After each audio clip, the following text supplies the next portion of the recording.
দেখো এতটা মাংস নিচে নামাতে পারবো না, কেননা ওপরে রান্না করেছি। এই সব তুলে আবার নিয়ে যাব।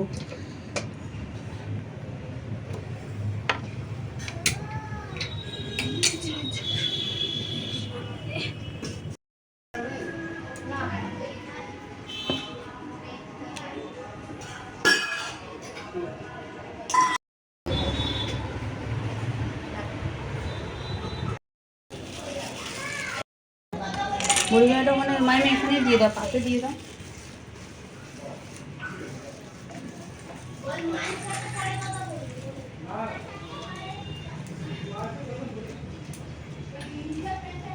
চাটনিটা কোথায় আছে? দিয়ে দিয়েছি আমি। এই যে এইটা দিয়ে মজা, এইটা দিয়ে, এইটা দিয়ে, এইটা দিয়ে।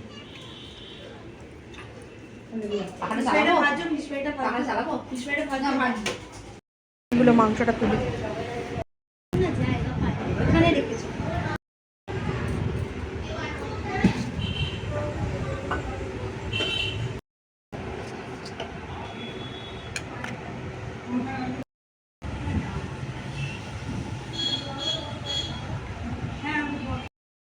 এটা কামি দিতে থাকো।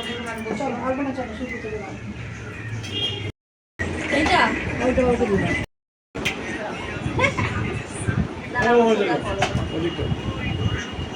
রাখো রাখো, বসো। এই তোমরা বসো।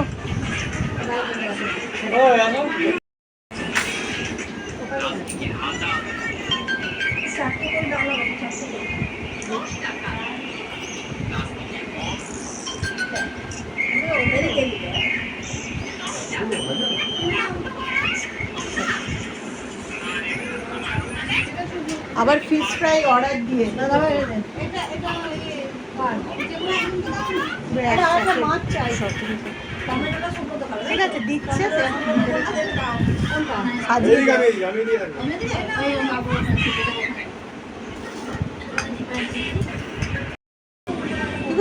এটা নাও। এই চাটনিকে খুঁজে পাবে এত বড় বড় বাটির মধ্যেখানে?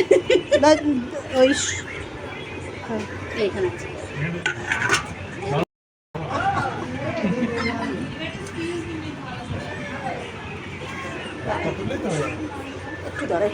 ফিশ ফ্রাই খাবে না?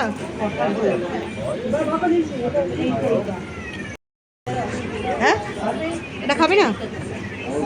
পরে খাবে তাহলে। ঠিক আছে। হ্যাঁ, দাদা কি পিকেরে খাবি তো? ও দাদাকেও দিয়েছো তো? হ্যাঁ, দাদা ওদের পিকেরে কি হলো? পান? হ্যাঁ, দাদা একদিন জামাইদের লাস্ট পাতে পান।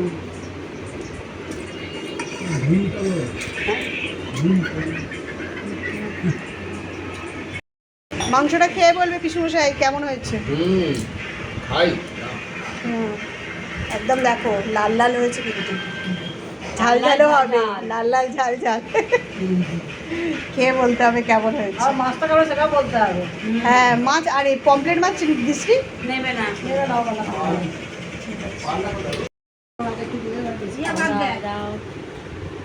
আর একটু সামান্য দাও, অল্প অল্প, ব্যাস ব্যাস। না না দিও না, সোনু পটল খাই দিলে বেগুন খাবে তাই। আলু ভাজা দাও, একটু ভেঙে দাও বেগুন ভাজা। আমি আর দিদিভাই বেগুন ভাজা, পটল ভাজা আর আছে। হ্যাঁ পটল ভাজা আছে। একটুখানি দাও বেগুন ভাজা, বেশি না, এইটা দিয়ে ভেঙে দিও, অল্প অল্প একদম। বেগুন ভাজা খাস তো?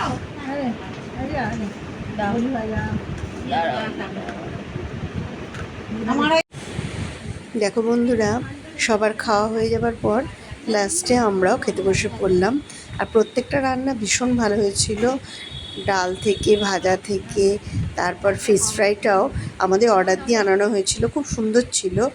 আর ছিল দুরকম মাছ, সেটা হচ্ছে ভেটকি মাছ আর পমফ্রেট মাছ, সেটাও মা খুব সুন্দর রান্না করেছে। আর মাটনটাও দারুণ হয়েছিল, আর দারুণ সফট হয়েছিল, আর সেরকম সুন্দর টেস্ট হয়েছিল। তো ভিডিওটা তোমাদের কেমন লাগলো সেটা কিন্তু তোমরা কমেন্টসে অবশ্যই জানিও।